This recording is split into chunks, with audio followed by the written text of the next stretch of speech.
Fala pessoal, então estamos aqui com a nossa aula nova e hoje a gente vai tratar de operações com os vetores, ok? Então a gente vai falar disso aí hoje e como existe vários pontos nesses tópicos aí de operações com vetores, a gente vai dividir em duas aulas, vai ter essa parte 1 e a parte 2.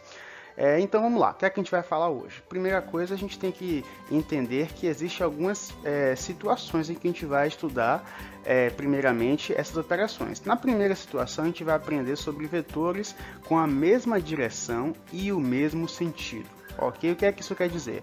Então vamos ver o primeiro exemplo aí. A gente tem esse plano quadriculado, e esse plano quadriculado às vezes é usado nos livros porque facilita bastante a gente saber o módulo do vetor, né? Então, por exemplo, cada quadradinho a gente considera como se fosse uma unidade, cada quadradinho aí desse. Então, quando o vetor tem um tamanho determinado, a gente sabe qual é o módulo desse vetor. Então, vamos lá, né? Vetores quando tem a mesma direção e o mesmo sentido. Então, quando a gente vai fazer uma operação de união desses dois vetores, que a gente chama de soma vetorial, o que acontece quando eles têm a mesma direção e o mesmo sentido? Essa é a parte mais simples. Quando estiver a mesma direção e o mesmo sentido, o que a gente vai fazer? A gente simplesmente vai somar os módulos. Então, o módulo do vetor resultante, que eu vou colocar aqui como se fosse esse R, é simplesmente igual ao módulo do vetor A mais o módulo do vetor B. Prontinho. Nesse caso aqui, por exemplo, vamos ver qual é o módulo de A. Ele ocupa 1, 2, 3, 4, 5 quadradinhos, então vai ser 5. Então, o módulo do vetor resultante vai ser igual a 5 e o módulo de B é igual a 3, pelo que a gente está vendo ali, né? Ou seja, o vetor resultante vai ter o módulo igual a 8. E como é que a gente vai representar esse vetor? Como eles têm a mesma direção, o mesmo sentido, o vetor resultante que a gente vai desenhar agora aqui, ele vai começar aqui e vai ter a mesma direção e sentido que os vetores A e B.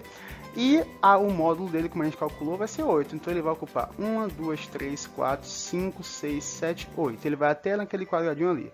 Então a gente vai desenhar agora esse vetor resultante. Prontinho. A ponta da flechinha tem que ficar onde a gente determinou. Ok? Então essa é a parte mais simples e fácil, né?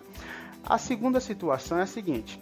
Quando o vetor tem a mesma direção, porém sentido oposto, como por exemplo o vetor C e o vetor D aqui, que eles têm a mesma direção horizontal, porém o C está para a esquerda e o D está para a direita. Então, o que acontece quando a gente quiser fazer uma soma vetorial desses aí?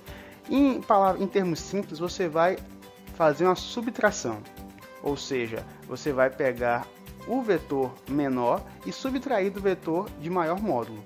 Nesse caso aqui, o vetor menor tem duas unidades, né, que esse aqui é o C, e o D é o maior. Então, para a gente calcular o vetor resultante, nesse caso aqui, a gente vai fazer o seguinte, vai ser igual o módulo de D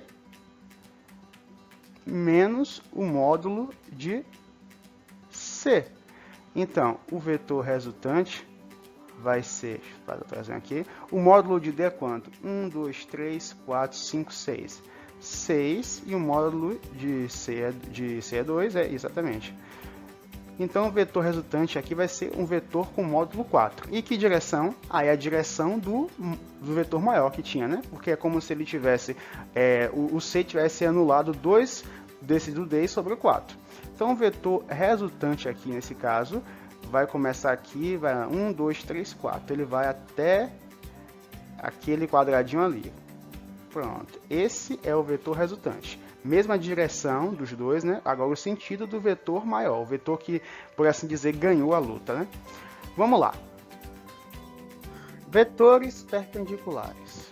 Então, primeira coisa é o que é algo perpendicular. É justamente isso, quando forma um ângulo reto de 90 graus. E como é que a gente vai fazer uma operação com vetores perpendiculares? Então, a primeira coisa a gente tem que entender, né, algo que vai facilitar, é que esses vetores formam um L, né? Um L, e se a gente fizer uma coisa interessante, a gente pegar, por exemplo, esse vetor E e fazer uma projeção dele aqui do outro lado, ó, um E fantasma, um E'. E a gente fizer a mesma coisa com o vetor F aqui de baixo, a gente fazer uma projeção dele lá em cima, um F', a gente vai perceber que forma um quadrado. Muito bem, o vetor resultante é essa diagonal que sai lá da origem até a outra ponta ali, a diagonal desse quadrado formado por eles. Esse aqui é o vetor resultante. Então, simples assim, quando tiver dois vetores perpendiculares, você vai imaginar aquele quadradozinho ali, como é que ficaria, e vai fazer a diagonal. Porém, agora, e se quiser saber o valor o módulo desse vetor resultante? Não tem como a gente contar, porque a diagonal, né, ia ficar meio complicado aí. Mas tem sim, se a gente fizer uma coisa. Se a gente lembrar que, assim como aqui era um ângulo de 90 graus, agora a gente formou um ângulo de 90 graus aqui. E o Teorema de Pitágoras está aí para isso, né? Como a gente sabe que esse tamanho aqui é o mesmo tamanho do de cá, e a gente sabe o valor de f, pronto, como é que vai saber? O Teorema de Pitágoras diz que o quadrado da hipotenusa é igual ao quadrado do primeiro cateto mais o quadrado do segundo cateto, né? Então, cateto 1 vai ser o E, cateto 2 vai ser o F, e a hipotenusa resultante que a gente quer saber. Então, o módulo do vetor resultante ao quadrado vai ser igual o módulo aqui de E ao quadrado mais o módulo de F ao quadrado. Então vamos lá. Qual é o módulo desses aí? O módulo da resultante ao quadrado é igual ao módulo de E, que é 1, 2, 3, 4, 5, 6. 6 ao quadrado mais o módulo de F. 1, 2, 3, 4, 5, 6 também, olha só. 6 ao quadrado. Tá certo isso aí? Eu coloquei 2, 6. Que coisa, hein?